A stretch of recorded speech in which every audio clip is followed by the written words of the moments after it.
Hey guys! Editing Natalie here. Just want to jump in. You'll notice that this is our old setup and we are using our old mic, so the audio isn't going to be as good. However, we do have 9 to 5 jobs and we shot this episode a while ago and we just don't have enough time to not use this episode. So we honestly just don't have enough time to be able to re-record it. So we apologize for the audio, but just know going forward, we have the much better mics. Welcome back to Drunken True Crime. Oh, I love your enthusiasm today. I've already Drunken had True Crime. I've already had a whiskey. Oh, I know. Didn't wait for me. It was a drinking meeting for work. I should have had a drinking meeting for work all day. Anyways, yeah, guys, welcome back to Drunken True Crime. We're happy that you're here. Today we have an interesting one. Surprisingly, Erika's doing a child case. My first child case, and hopefully I can get through it without crying. It's gonna be a doozy. Yeah. And speaking of drinking whiskey, we are currently drinking the Feedback. Yeah. We will post the recipe down below. Yeah, it's a good one. So it's actually one that comes from a local restaurant in town that we tried to emulate. We're missing one key part, which is rosemary. The rosemary, because why? My husband chopped down our rosemary bush, plant, tree, shit, whatever. Bush. I have some words with him because he's keeping me from my feedbacks. Yeah, but before we actually get into the case, my name's Natalie. I'm Erika, and this is Drunken True Crime.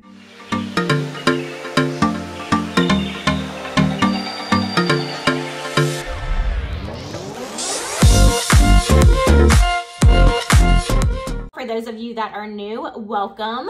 For those of you that are returning, thank you so much for coming back. Thank you for sticking with us. I know, through the shit show that is us. We do have a few disclaimers before we get into the case. We're gonna go through them really quickly. So if you've been here before, you know them. But if you're new, listen up, okay? 1, we talk about true crime. 2, we cuss. 3, we drink. And 4, sometimes we'll laugh because we are human. And because we are 2 best friends talking about true crime over cocktails and we're being ourselves. So if you hear us laugh, we're not making fun of the victim. We're probably making fun of each other. 9 times out of 10, we're making fun of each other. We do have a legal disclaimer that we are going to put in right now. Okay, last disclaimer here, folks. The information provided by us in this video is for educational purposes. All information in this video is provided in good faith. The views expressed are our own personal opinions, and the details we provide are all alleged, and individuals are innocent until proven guilty in the court of law. So, like we said, I'm covering my first child case.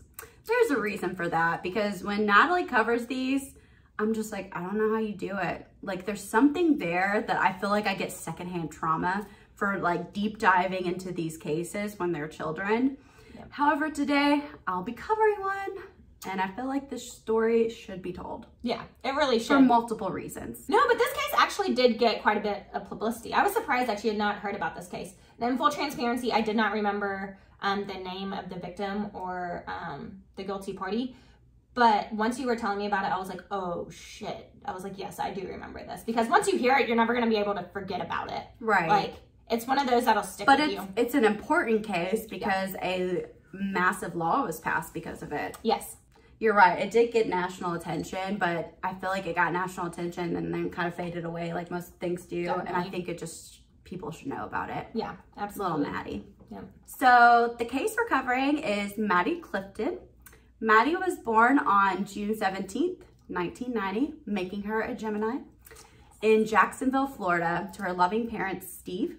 And there's going to be 2 Steves in this story. There's going to be good Steve and then asshole Steve. I'll try to keep them separate so you know who I'm talking about. Yeah.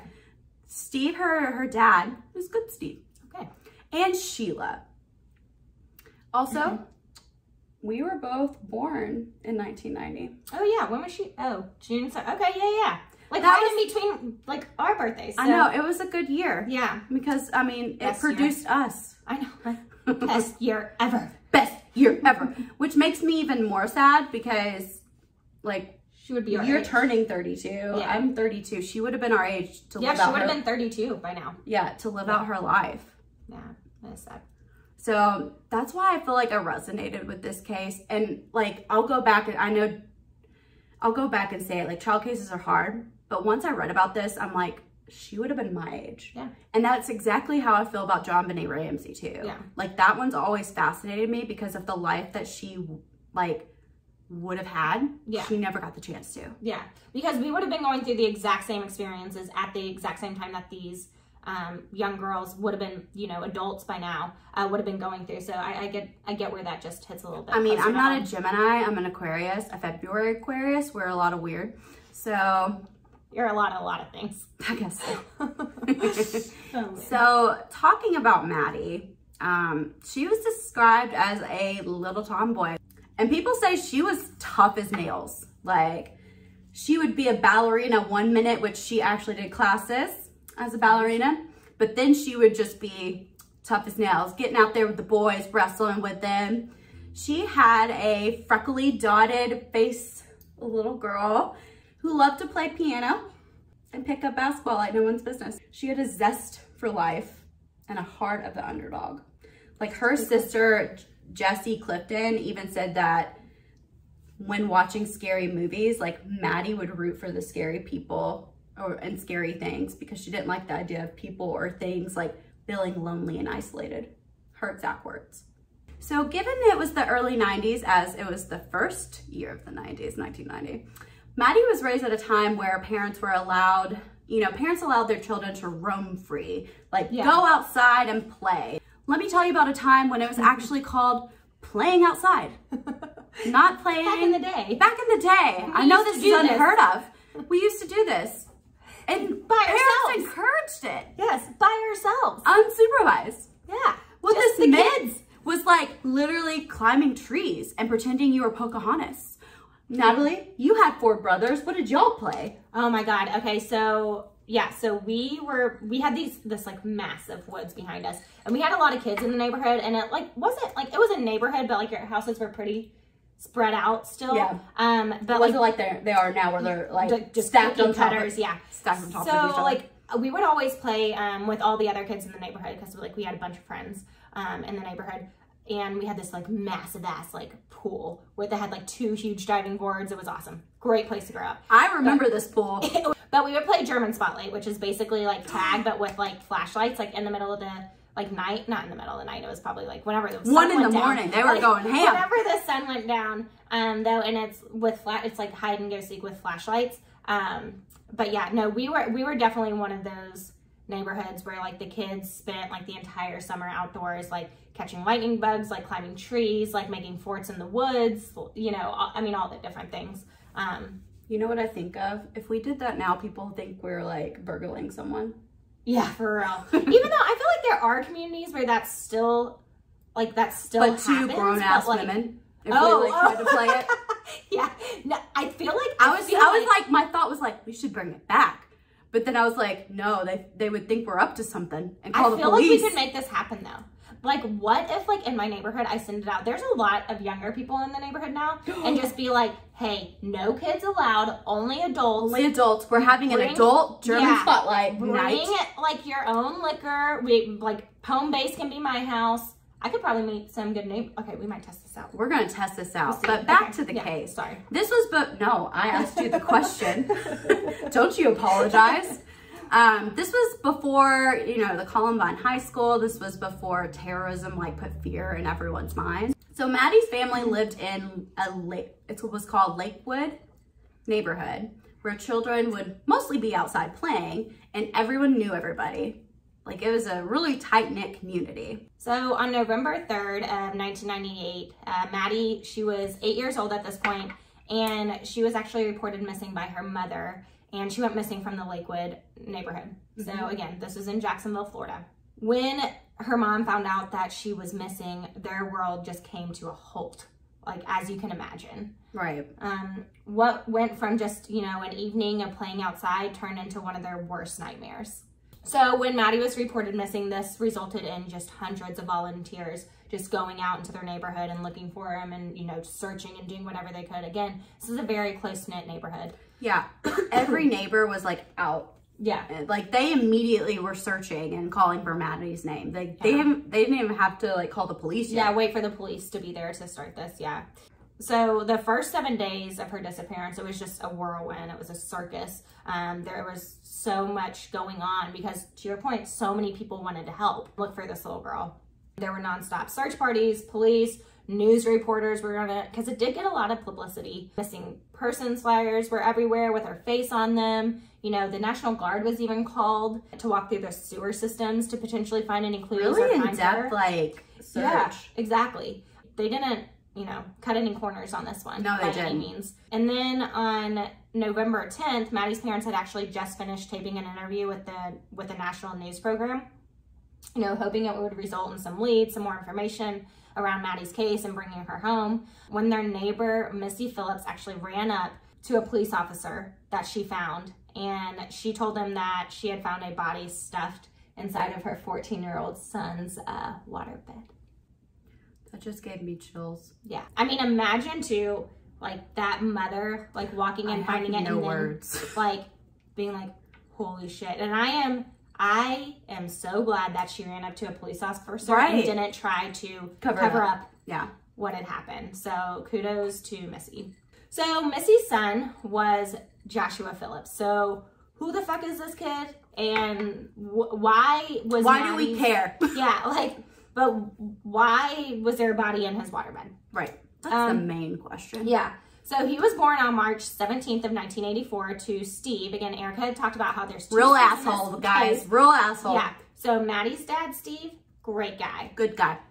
Josh's dad, Steve, real asshole. He's the asshole. So that's how we're going to distinguish him. Good one, asshole. Got it. Okay. So Steve, the asshole, and Melissa, they gave birth to Josh in, again, on March 17th in Allentown, Pennsylvania. Josh actually has two half-brothers, Daniel and Benji, with whom he happily shared his childhood.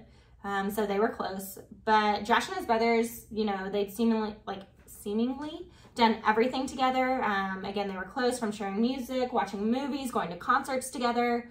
And then in 1997, his family actually decided to move to Lakewood, so the same neighborhood as Maddie. So a year before. Yeah. Good point. 1 year before and across the street from Maddie and her family.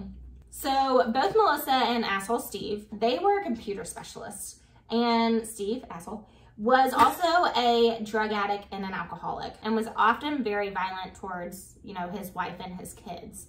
You know, both Josh and Missy had reported being in fear of Steve, the asshole, and living with him. So Steve, the asshole, was really, really strict with his kids, and he didn't want anyone else in their house, so other kids weren't allowed to come over and play, which, are you kidding me? That's the weirdest thing ever, in my opinion. He was doing drugs and alcohol. Like, he didn't want to be liable for kids being around there. Yeah, I guess that's actually probably a good thing that he didn't allow. So exactly. He probably beat them too. Yeah. Steve also reportedly like really disliked young girls. Like that was like even more so than like he don't want kids at his house, but he was especially specific. Didn't want young girls, which like go fuck yourself. Very specific. Weird. I don't know. But if he was having any like weird things like that, at least he was keeping them away from his house. Okay, so like. But still, go fuck yourself, Steve. Yeah.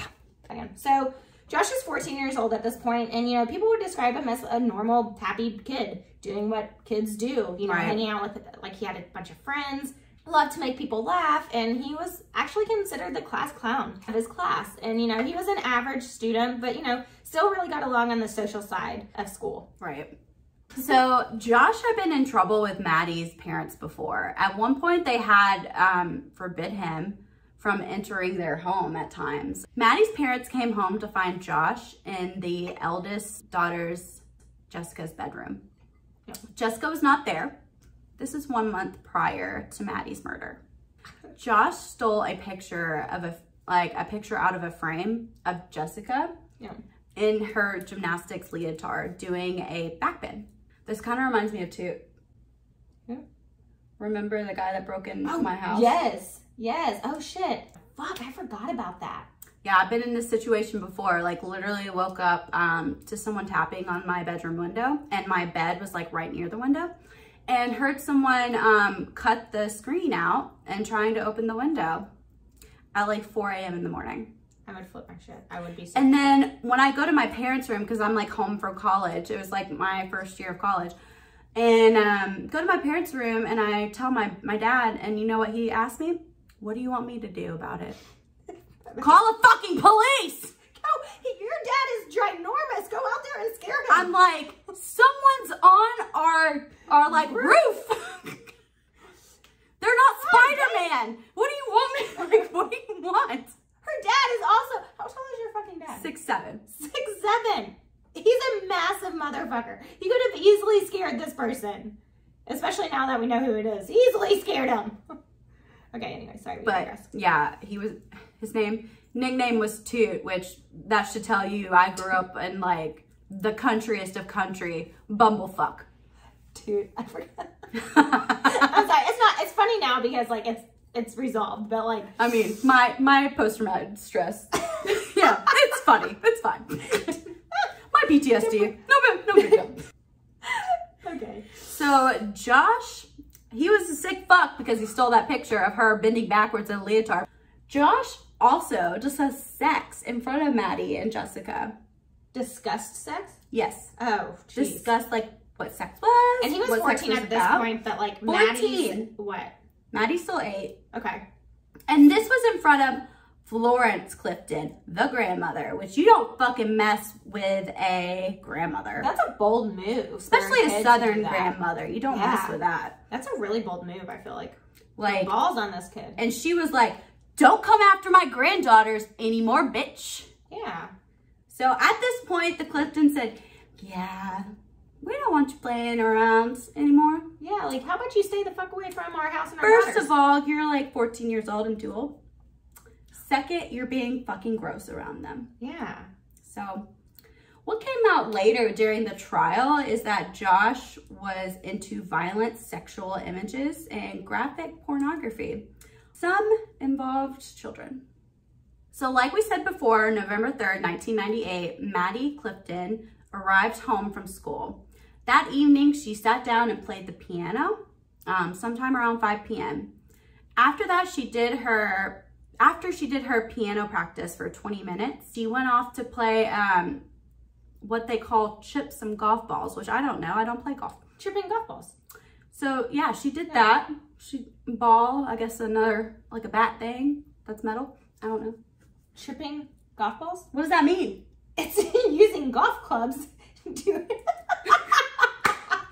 I mean, my dad bought me like personalized golf clubs when I was 5 and I couldn't get off the ground. I thought it was super boring. It's just it's just when you're doing, it's like short distance, like golfing. It's using certain clubs to practice. It's like when you chip onto the green. Yeah. Anyways, it's a thing. Sure. Yeah. I learned you've never been to a hockey game. You learned I suck at golf. You don't know it. Okay, anyways. So, yeah, she was chipping some golf balls with this guy named Larry who lived at the end of the street. We'll come back to him. So after that, she came home, asked her mother for more golf balls because they ran out. I also don't know how you run out of golf balls while you're chipping them because hopefully it's not so far away that you can't go and pick them up, they're just really good. We'll know the... It went, not how that works. We're going to pretend it just went in the other side of the neighborhood. Okay. I'm going to have to fully explain to you what chipping golf balls means. We're going to do it. I have a chipping board. So I know we've giggled a lot about how, I don't know how to chip golf balls, but when Maddie came home to get more golf balls, this would be the last time that her mother saw her alive. Mm-hmm. So by 6:20 p.m., Sheila Clifton called for Maddie and Jessica to come in for dinner. Jessica came back immediately and she reported to her mom that she hadn't seen Maddie for a while. She said, I didn't even know that she was outside playing. So Sheila immediately starts going to the neighbors' houses asking where Maddie was, and no one had seen her. So she started to panic like any mother would do, and screaming Maddie's name. Then the entire neighborhood starts searching around, which you see a mother outside yelling for their daughter. Yeah, you're gonna come help. Yeah. So by 6:33, you know, Sheila, she was like, I can't do this anymore. I gotta call the police. Like, she is missing. Right. You know, adults, children, volunteers, you know, everyone in the neighborhood, they searched for Maddie all through the night with no trace of her. They even searched into the morning and they still had no idea where she was. I can't imagine this as a mother. Oh God, your worst fear. I mean, it's your worst nightmare. Yeah. The following day, a Jacksonville sheriff's officer, so a detective at the Jacksonville sheriff's office, he decided to go door to door talking to each neighbor, you know, just to get their stories, to figure out if they had, you know, seen her, you know, just trying to get a timeline. Yeah, exactly. Jinx, you nice. nice. A timeline of, you know, that night. And so no one could give really any useful information because they, you know, they all had alibis, and they were all really close with the Cliftons. Again, this is a really close-knit community, but they were all busy doing something and they just didn't have any information to give, unfortunately. Right. One person that the detectives did follow up with, though, was Larry. Remember the girl, or the man that Maddie was chipping golf balls with. So Larry, he's a 45-year-old man who liked to play with children, not sexually, but he did have a very lengthy criminal history. He actually had 29 arrests to his name. So the charges he had were for auto theft, you know, DUI, 2 counts of sexual battery, which, fuck. Really, bro? Now, these sexual battery cases, they were both dropped.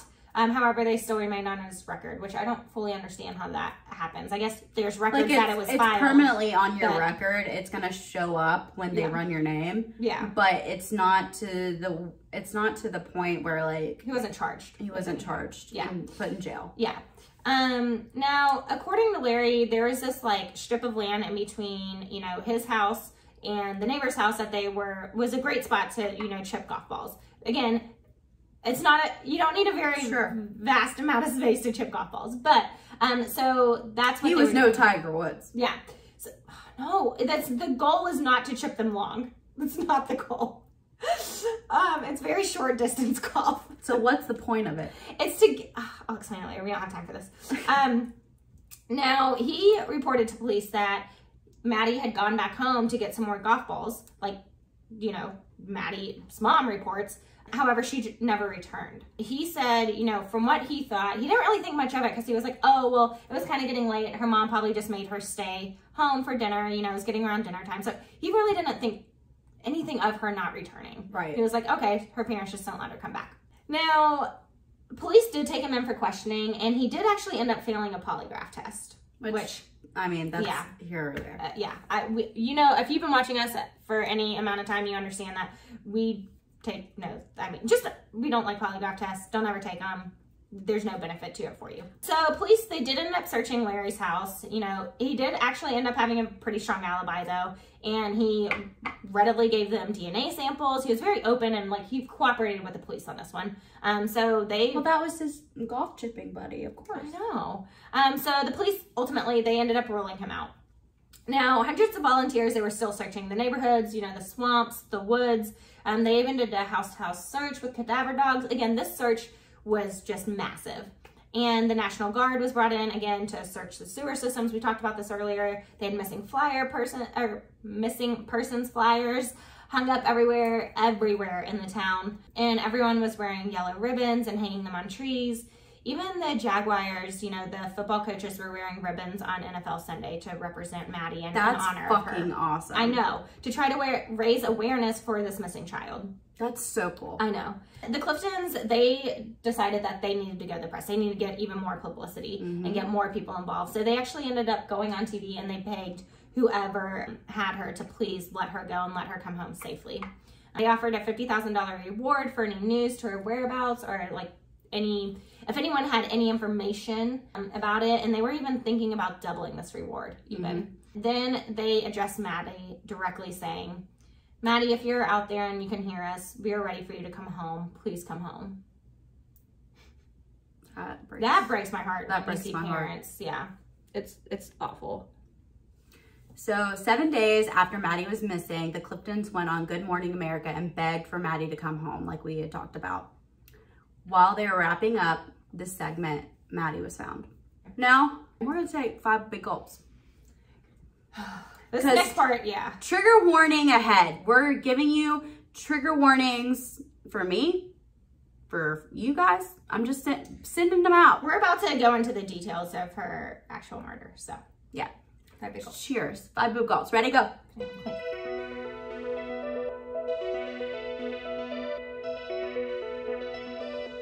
Ah, it's so good. Peach is good. Okay. So on November 10th, Melissa, Josh Phillips' mom, was getting ready for work and just sent Josh off to school. She said it was just after 7 a.m. I had been asking Josh to clean his fucking room all week. Direct quote, actually. I'm not just saying fuck for no reason. I've asked Josh to clean his fucking room all week, and he didn't do it. He hasn't done it yet.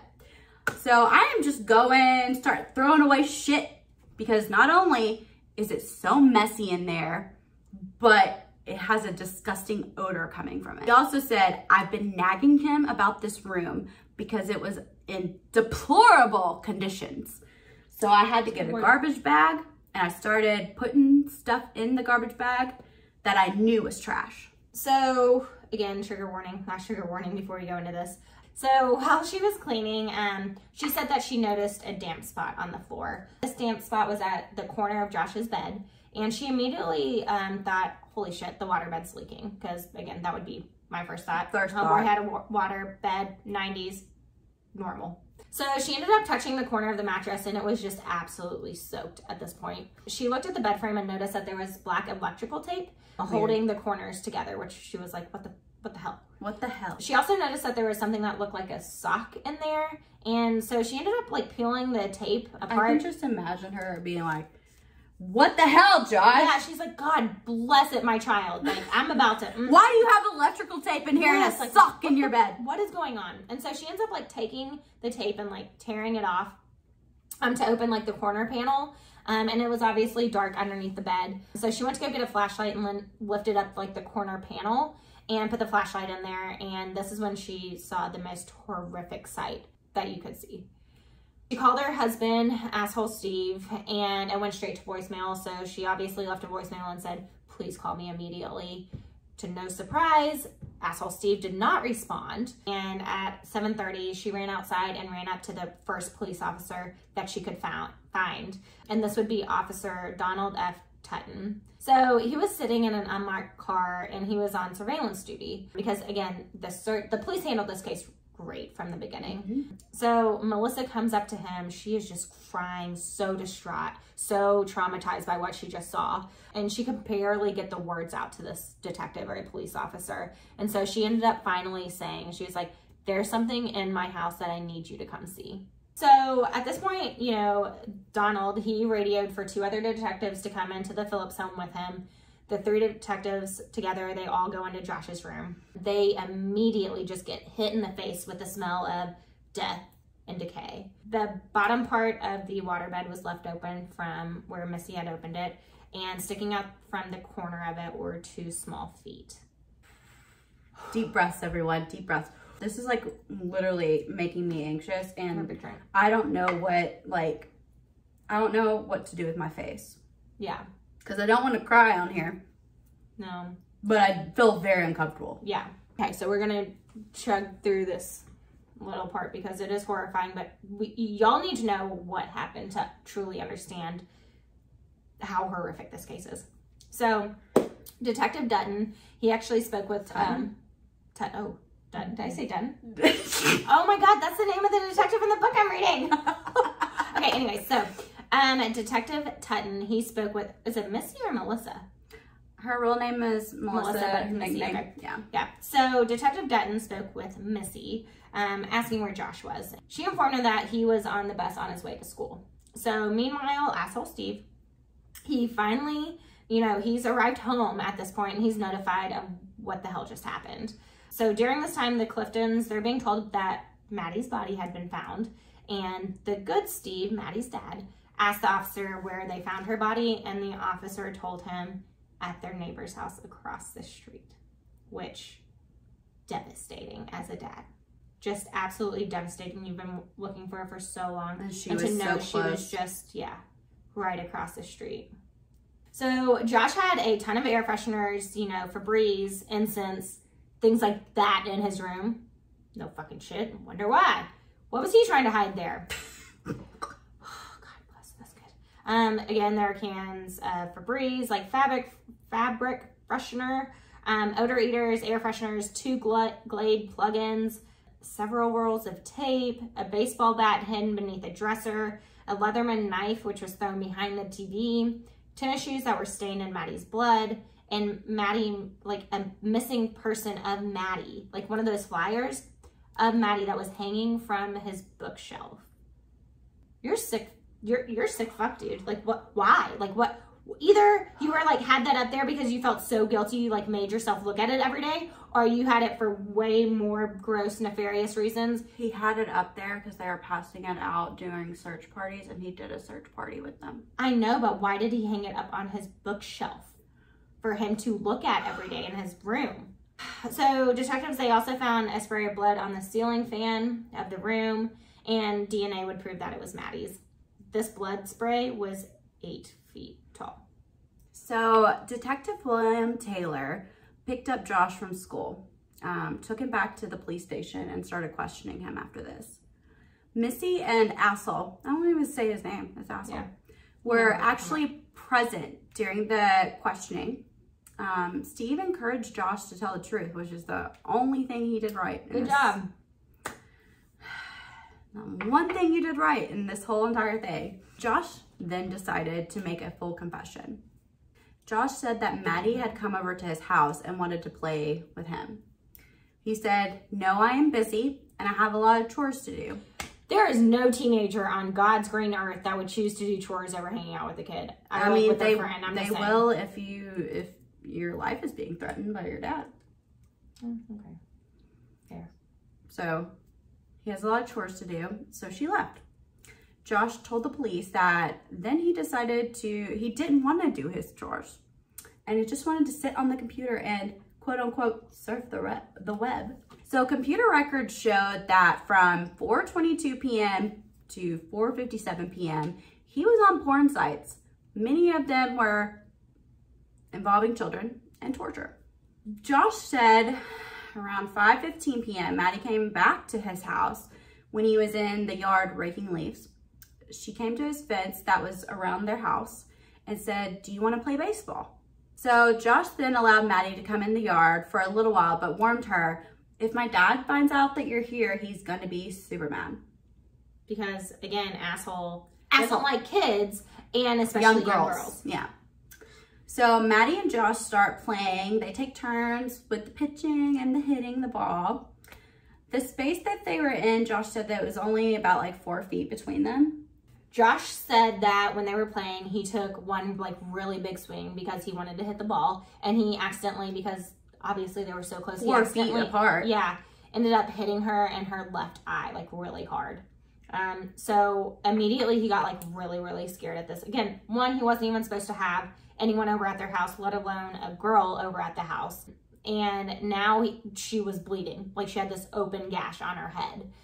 So he just knew he was going to get it from his dad. Mm-hmm. So Josh said that he tried to clean the blood up off the ball, and that he put the ball inside the house so there wouldn't be any evidence if his dad came home of what had happened. That's your first inclination, clean off the ball and the bat before attending to Maddie. Yeah. So then at this, during this time, Maddie's still yelling and screaming because she has this huge gash on her head. And again, this is Josh's side of the story. Let's just make that very clear. So then she started to quiet down. So Josh drug her into his house, which I feel like if you're not causing a scene anymore, why is he dragging you into the house? But whatever. And he brought her up into his room. He said he was so scared that his dad was going to get mad at him and probably beat him that he started to panic. And he said that she continued, she was just bleeding so much. And so he ended up putting her, his hand over her mouth and screaming at her to stop crying. Of course, this scares her. So she keeps crying, she's screaming and just making a ton of noise, according to him. And so he said that he had to shut her up. So I'm going to cover my ears during this part because I can't. Yeah. You can also fast forward about 20 seconds if you want to get through this. I'm going to go through it really quickly so y'all don't have to endure it for long. So he said that he had to shut her up. So he took the baseball and hit her in the head with a very strong, overhand swing. She continued to cry at this point. So he said that he just repeatedly kept hitting her. And then the third time he took all of his strength that he had and hit her in the head. So Maddie was at this point whimpering, moaning still. And so Josh then took his knife that was on his bookshelf and stabbed her twice in the neck. Josh said the whole time Maddie wasn't fighting back or trying to escape, but he was still panicking terribly, thinking that his dad was going to find out. He opened the side of the waterbed and the side wood panel that we talked about earlier underneath the waterbed and put Maddie in there. So at this point, Josh has blood all over him. He went to the bathroom. He was cleaned himself up. So while he was cleaning up, he walked back into his room, and at this point he heard Maddie still moaning underneath the bed. So he reopened the bed, took her out, and stabbed her in the chest 9 times until she stopped breathing. Then he put her back underneath the bed, using his feet, stuffed her underneath the bed and closed the bed until he could hear nothing anymore. Police then asked Josh, what about how Maddie was dressed? At this point, I didn't want to go into a lot of detail on this next part. If you want to, go research it yourself and have your PTSD. Yeah. We'll go through the bare minimum that we possibly can so you guys can still understand what happened. But to Erika's point, research it on your own. We don't want to talk about it. So when Maddie was found, she was naked from the waist down. And so, again, to Erika's point, we don't want to talk about it. So just know that she was not clothed appropriately when she was found. And Josh told police that he had slept all week on the bed with Maddie's body underneath him. On Wednesday, he put the tape on the bed because he could start smelling her. And then during the week, he would burn incense, use the plugins and aerosols, basically anything that he could do to mask the odor. I can do any true crime case. This one hit me. This one fucked me up, guys. Yeah. So when asked why Josh did this, Josh simply said, I don't know. I don't think I have an answer for that. Maybe I should get counseling or something to find out what is wrong with me. No shit, you should have gotten counseling years ago. Being the psychology geek that I am, can we just talk about how much of an anomaly Josh is? Seriously, usually kids with darkness in them have signs. Fire setting, animal abuse, bedwetting. Now he did have some signs with the porn images that were graphic. Yeah. However, given this day and age with the internet readily available. Yeah, the porn isn't weird. No. That's not, it's the type of porn he was watching that is really strange and red flaggy. But I would say there's probably other signs that did happen that went unnoticed because of the household he grew up in. Yeah. I mean, it just feels like he was the class clown, but he went from 0 to 100. Yeah. How do you go from, I'm just going to watch porn, and granted, it's weird. Yeah. And it's not normal for kids to watch that type of porn. How do you go from that to beating and stabbing someone to death? A child that you know personally. Fear. Do you think he just got in over his head? I don't know. We can talk about that and at the end. And that's what I bring up. Does the trauma cause enough damage to his brain, thinking about the repercussions of what his dad was gonna say or do, lead him to murder? Yeah. What else is he capable of then? Yeah. Maddie's murder was horrific. It's horrific. Yeah. So Wednesday, November 11th was the first hearing. So he was held in a juvenile detention center because, again, he's 14 at this point. He's in isolation until his trial, which would take place in April of 1999. And they put him in isolation because they were scared for his own safety because of what he did. They were afraid that other prisoners were going to go after him. So then on November 19th, the state attorney went on record and said that the state planned to charge Josh as an adult. They wanted to indict him on a first-degree murder charge. And this was kind of surprising because he's 14 years old, first-degree murder. This was a big deal. This is a huge deal. Yeah. So then on Thursday, November 19th of 1998, Josh was indicted for the murder of Maddie in the first degree. So now Florida usually gives the death penalty in cases like this in terms of first degree murders. However, due to his age, he could only get life in prison without the possibility of parole. Now, he did end up entering a guilty plea, despite confessing to the crime, and his trial was scheduled for April 5th of 1999. So, went to trial, heard everything, the jury deliberated. It took them all of 2 hours, and they ended up convicting Josh. Now, Josh was 15 years old at the time, and he was convicted of first-degree murder, which, again, is very, very unheard of for his age. Now, on August 20th of 1999, Josh was up for sentencing. Josh's parents and Maddie's parents, they both gave statements during this time, during the sentencing hearing, and Maddie's mom gave a statement saying, "No one or nothing can look up at me with those big brown eyes. Pictures and memories, that's all I've got. I'll never see Maddie play again. I will never see her fulfill her dreams. I will never kiss her, tell her I love her, and send her out to play again." Heartbreaking. We got this. We're so close. Don't cry. So Josh was ultimately sentenced to life in prison without parole. The judge in his final statement said to him, "I do not perceive you to be a child. Your monstrous act made you an adult. I'm certain that on your judgment day, you will be given a harsher sentence than I can ever impose." So in 2002, they appealed Josh's life sentence based on the 8th Amendment of the Bill of Rights that says specifically, excessive bail should not be required, nor excessive fines imposed, nor cruel and unusual punishment inflicted. So they're basically saying that sentencing a 14-year-old or 15-year-old at that time to life imprisonment is cruel and unusual punishment. The appeal court said that they found no harmful error occurred in the trial and affirmed his conviction. Good. In 2017, along with 79 other cases like his, that's terrifying. Yeah. They appealed based on the U.S. Supreme Court's ruling in 2012, ruling that it's unlawful to automatically send youthful offenders away for life because science shows that the brain is not fully developed until your mid-20s. Josh spoke at to Maddie's parents at this appeal hearing before this, and he had never apologized until then. Jeez. He said, "I had no clue what life meant, what death meant, the depths of suffering and that one would follow after one act. I had no clue how suffering could last.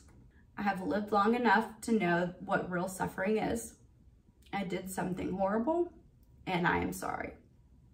Even after all these years, it is so unfathomable how this could have occurred. I know I stole such a precious life from you. I wish I could take away your pain. I pray every day that you can live your life despite the injury I've caused you." So on November 17th of 2007, the judge made his ruling saying, "Do I think you're a different person? Yes, I do. Do I think it's unfair to think a 14-year-old has all the answers and is supposed to act accordingly? Yes, I do. But I think if you looked at the evidence as it developed, I think there is substantial evidence to believe that Maddie was lured over to Josh's house by Josh. She was not supposed to be over there or had any reason to want to interact with Josh. So it looks as if this was a sexually motivated case and that the defendant lured Maddie with a sexual motive involved. The killing itself was brutal enough and perhaps was motivated with the concern of not being caught or keeping the victim from not running next door and reporting what had just happened." The judge then went on to talk about the brutal murder with the baseball bat and the stabbing. He then ruled that given all the evidence and the brutal matter of the murder, that Josh belonged in prison for life. I have never once while filming wanted to be over so much with the case. Yeah, so that is the case. As far as what I do think it's really hard to convict a 14-year-old to life in prison. I do believe that there could be a possibility that he could come back into society and be a productive member of society. However, I don't think the risk of letting him out outweighs the rewards of him. I think he's where he belongs. Yeah, I mean, I do think that a part of this was due to the fear of his dad's retaliation, but then I think once he started it, he enjoyed it. Yeah, fear doesn't make you sexually motivated to do stuff. Yeah, that's my point. Is like, I think at the beginning he was like scared that his dad was gonna find out, and then from there he just went wild. To your point, I think he is where he belongs. That was a very rough case. This is like, I'm sorry, we try to be ourselves, and this is our authentic self of how we're reacting to this case. I'm sorry it's not as lighthearted that we make like some of the other cases. This was a really tough one to get through. Yeah, for sure. As you can imagine, I mean, you just listen to it. Right. So if you made it through to the end, cheers. Yeah. Cheers to you. Cheers to you. Cheers. You are a survivor. Yeah. But with that being said, this was a absolutely horrific case. But if you liked how we presented it, please like. Don't forget to, like, comment, subscribe, all those things that are really easy that really actually help us out a ton. But until next time, ladies and gents, be a bitch and stay alive. Cheers.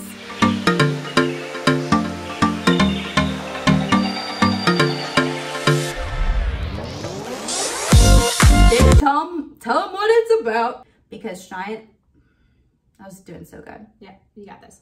Being the psychology Greek that I am, geek, not Greek. One person though that it's rubbing off on contagious. So it's like, oranges and bananas, like apples and oranges. I made up a new one. I'm struggling today. That's okay. Don't judge me. This was one who loved to pay. So she's a very I can't talk. Okay. I just learned to speak yesterday, guys, so give me a break.